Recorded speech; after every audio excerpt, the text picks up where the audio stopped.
growth of the digital audiences are continuing apace.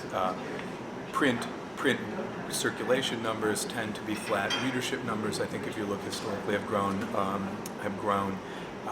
But I mean, as a multi-platform, multi-channel media company, we now believe that that what we do is extendable, and so it's all kind of one business. They certainly are more demanding in the sense of they want more control and they want the ability to participate more. In that sense, I suppose they're more demanding.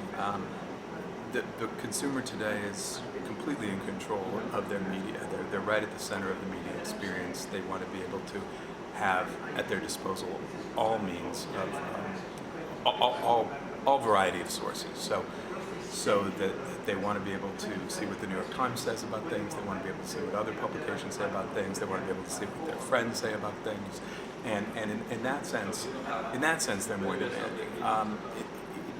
But in the sense of what they expect from quality branded journalism, I think it's still the same. They want to know what sources they can trust and where to go to find them.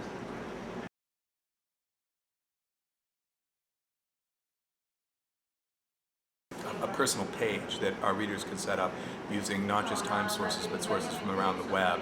And another interesting aspect of this feature is that our journalists are going to set up their own pages, and you can go in and see how your favorite journalists have set up their pages, what feeds they're reading, what sources they're looking at, and then get new ideas for new sources.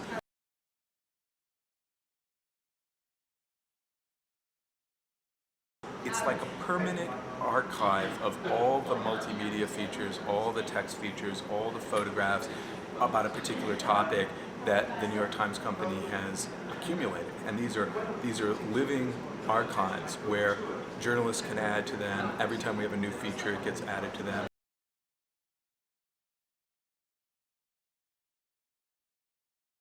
There's an active video group inside of our newsroom. It's got about a dozen or so experienced documentary producers, and there's also an increasing number of our journalists who are excited about and availing themselves of this opportunity to truly become multimedia journalists. So you can see, for example, our music critic on the website interviewing Neil Young and other artists on camera, the same kinds of things that they've done traditionally in print, and they're still doing in print, but it's just an expansion of the possibility of our journalism.